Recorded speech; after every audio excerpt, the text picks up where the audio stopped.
I'd like to welcome you to the Fox Institute for Creation Spiritualities in Conversation. I'm Kip Hubbard, and today we're going to talk about our spring intensive number 3, Mysticism, Prophecy, and Co-Creation, which will be held on April 16th through the 20th here at our Boulder campus. I'd like to introduce today's guests. First, Reverend Matthew Fox, our school's namesake and a powerful change agent in the realms of theology, eco-justice, and mystical prophetic action. Matt will be teaching the seminar course, Thomas Merton, Mystic and Prophet. Hi, Matt. Hi there. Good to see you, Kip. Nice to see you too. And also welcome to Caroline Douglas, who is sitting next to me. Caroline is a Boulder-based artist who's been working with clay for over 40 years.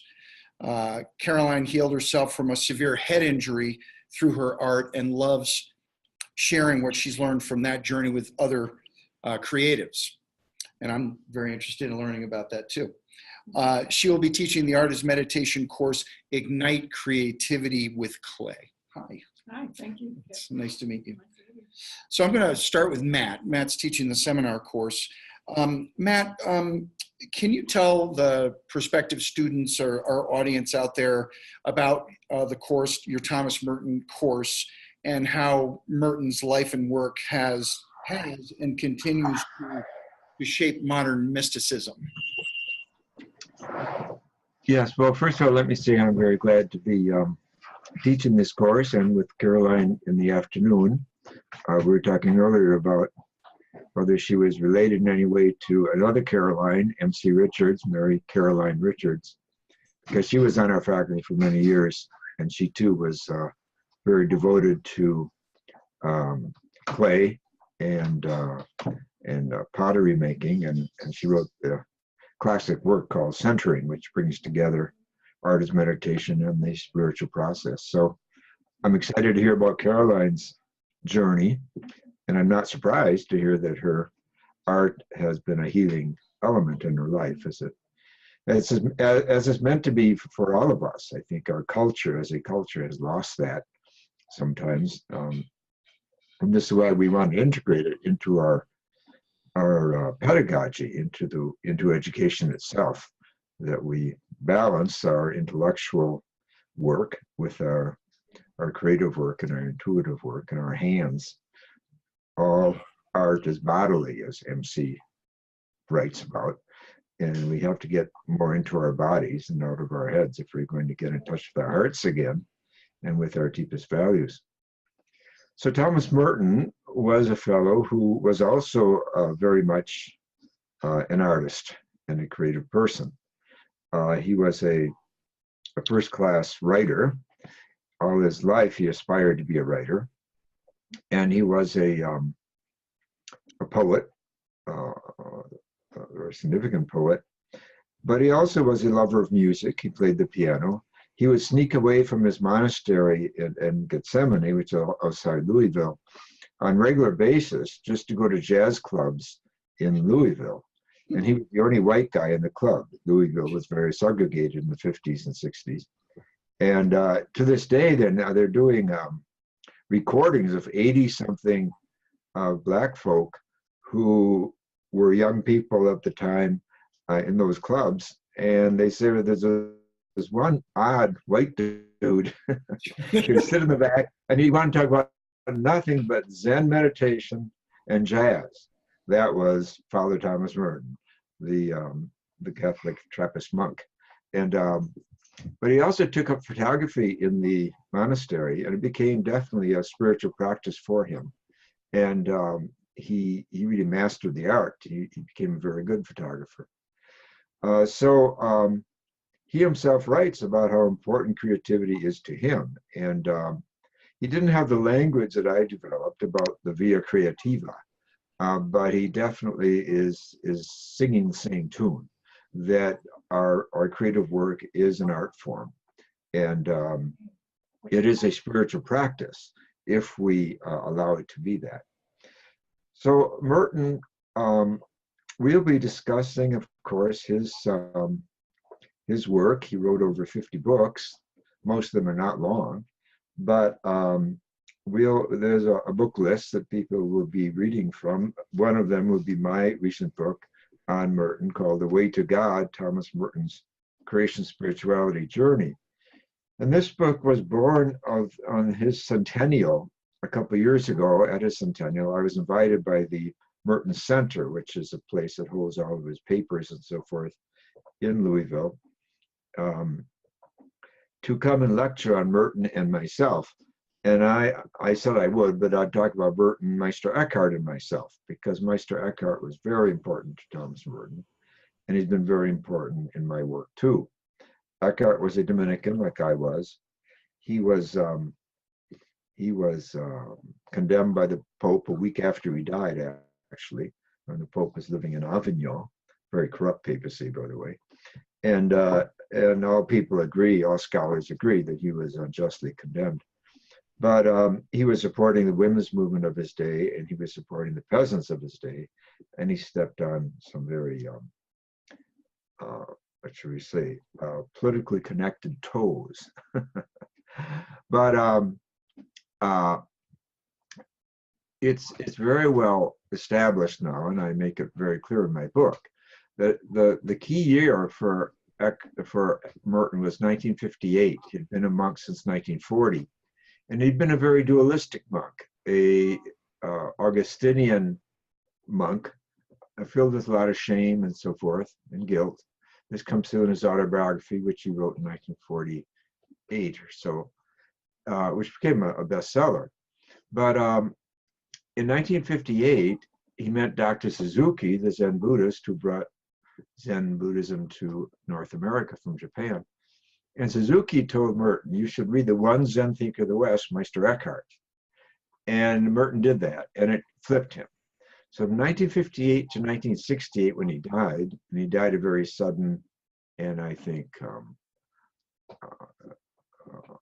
I can really prove that he was assassinated by our government for the stands he took against the Vietnam War. So he actually died a martyr, very meaningful death, really. In Asia. But for that last 10 years of his life, his writing flipped, and he became very much a prophetic Christian. He spoke out against the Vietnam War, took very strong stands about in favor of civil rights. In fact, he and King were very close. The weekend that King was murdered, he was scheduled to come to Gethsemane and do a retreat with Thomas Merton and Thich Nhat Hanh. The three of them were going to get together. Merton was also close to Thich Nhat Hanh. And at the last minute, MLK dropped out, said, I have to march with the garbage collectors in Memphis. And he said, we'll take a rain check on this. But Merton comments on that after King's murder, how much fate interrupted King's journey there. But so Merton was very involved in the real political issues and, of course, moral and ethical issues of the 1960s. And we'll be examining that. We examine that as we examine it in my book, but we'll also look at Merton's writings. So part of the reading assignments are to read some of Merton's writings. For example, his book, which he wrote in the 60s, Confessions of a Guilty Bystander, and many of his other works. So he had this amazing capacity to link together the contemplative with the active, what we're calling today sacred activism. Because his contemplative writings went very deep, and this is why he was attracted to so many, and especially to people of the depth like Thich Nhat Hanh and the Dalai Lama. He met the Dalai Lama on his trip east, his final trip, and Dalai Lama was only 33 at the time, Merton was 53, and they fell in love with each other, and so they both canceled their schedules for the next day so they'd have an extra day together. In fact, the Dalai Lama was asked a year or two ago by a journalist, do you believe in God? And Dalai Lama paused and said, well, yes, I do. The journalist said, are you sure? A lot of Buddhists don't use the word God. What kind of God do you believe in? Dalai Lama thought, and he said, I believe in the God of Thomas Merton. Which I think is a pretty good endorsement for a seminar on Merton. Let's explore Merton's God and see who else comes on board there. Yeah. So we'll be doing all that in the class, and I'm looking forward to it. It's the first time I've taught a course on Merton as such. But I think I make a pretty good argument in this book that Merton's journey was a journey that he lived out fully the last 10 years of his life around the four paths of creation spirituality, the via positiva, negativa, creativa, and of course the transformativa. I think that Merton clearly is of this tradition, and especially after he encountered Meister Eckhart, and he threw off his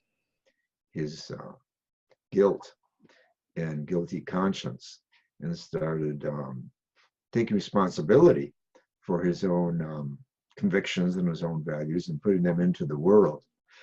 So his record is amazing. Like, for example, his response to Rachel Carson and the whole ecological movement at his birth. He was there. And the feminist movement, he was in a written dialogue with Rosemary Luther. At the time, was only 28-year-old, a feminist Catholic theologian. And they had this amazing correspondence, and she was very tough on him. But he took it, and he learned from it. So he was at the edge on everything, and but he was so articulate, his ability to write so well, and it's not easy to write about things like contemplation and so forth. So that's part of his attraction, is that he's able to put a lot of profound experiences into words. If maybe I could end with a little poem of his. Can I do that? We have time to do that? Yes, please. I'm not looking at a watch, but here's just one of his wonderful poems and observations about life. He calls it the first lesson about man, meaning humans. Man begins in zoology. Now that's, of course, his affirmation of evolution. Man begins in zoology. He is a saddest animal. He drives a big red car called anxiety. Whenever he goes to the phone to call joy, he gets the wrong number. Therefore, he likes weapons. This might relate to the current crisis in America around the shootings in high schools. Therefore, he likes weapons. He knows all guns by their right names. He drives a big black Cadillac called Death. Now he is putting anxiety into space. He flies his worries all around Venus, but it does him no good. Man is the saddest animal. He begins in zoology and gets lost in his own bad news. But for me, that poem is typical Merton. First of all, it's pretty clear and it's everyday language, but it's substantive, and he's raising profound questions about where our culture is at and where it isn't. And for me, that's kind of vintage Merton. But there's so much of Merton to appreciate and to learn from, and I hope that's what we'll be doing in our course together. Well, thank you. It sounds like it's going to be fascinating. We're really looking forward to having you here in Boulder, and I hope people will listen to this and sign up for the course. And Caroline, so Matt touched on this, and actually you did a great intro for Caroline, actually, about art as the healing qualities of art. And do you want to just maybe talk a little bit about what your course is going to entail and what students can expect? I'll let you kind of run on that. Okay, sure. Yeah. First of all, I just like to say, Matt, wow, your class sounds really interesting and fascinating, and I would have to be really sharp. It's the other side of the brain that I'm not used to using so quickly. So what I'd like to share about my class is, well, first of all, I myself find my art to be my sacred prayer time. And I feel like not only MC Richard was a big inspiration for me, but also Mine Red Craighead, if you're familiar with her work. Basically, what I have done the last 40 years is to be devoted to a practice of working with clay every day. if I'm in town or, if I'm there. Mm. And that has deepened over the 40 years that I've done this work through many levels and many stories and many narratives. What I have come through it all being what I've learned is that working with clay, working with earth, working with something that is so grounding as earth and clay has helped me be grounded myself and to really be embodied in this present moment as I'm working or as I'm teaching how to work with it. I feel like students will come away with curiosity about themselves and how they find their inspiration inside and outside, and also appreciation for the material, appreciation for their own mystical nature, and my hope is that they will find their own pathway to their own mystical inspiration through this medium, which I find is magical. As I push and change the clay, I find that the clay changes me, it pushes me in some way too. So it's a give and take. And since it's so tactile, it just helps me feel really embodied. And I think that's the key for art as meditation. Just as an aside, I had a severe head injury about 20 years ago, and through clay, that is how my brain actually came back into balance. It took many, many years.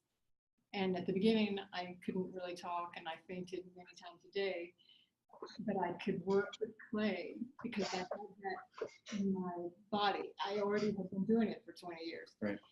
And then the neurosurgeon that I was working with was amazed that my brain started coming back after I was able to use my hands again and work with the clay. So we will be doing creativity exercises. We will mostly just be with the clay and let it speak to us and let it help us find our own voice. We may end up with talismans, some sacred object that may become part of our prayer life. So I'm really excited to be sharing and to be a part of this. Thank you, Matt. Glad to hear it. This sounds good. It's interesting the capacity art has for healing, and I think allopathic medicine can learn something from these, like your experience. Oh, absolutely. And more research is being done about the whole your hands, working with your hands helps actually head injury, head trauma, helps the synapses come back together into balance and that kind of thing. So it's really interesting. Well, I want to thank you both for being here and giving some idea of what students can expect for this intensive. And again, I'd like to thank Reverend Matthew Fox and Caroline Douglas for being here. Those of you out here who have been listening, you can come to Boulder April 16th through the 20th and study here at the Fox Institute with both of these amazing teachers. We do offer doctorates, master's degrees, certificates, but we also do provide other lifelong learning opportunities. So if you're interested in exploring the Fox Institute, you can do the class. You can start with one course and see if it works for you. This would be a great one to start with. If you would like further information about our school, please visit our website. It's very deep. There's there's a lot of depth to the website, a lot of pages. You can learn more about the courses and the faculty. Go to www.foxinstitute-cs.org. If you're interested in speaking with someone, you can call Dr. Carol Bennington, who is our Dean of Students, and her number is 720-880-3477. I want to thank you all for being here today. Thanks for tuning in to this episode of In Conversation, and I hope to see you soon here in Boulder. I'm Kip Hubbard. Have a wonderful day.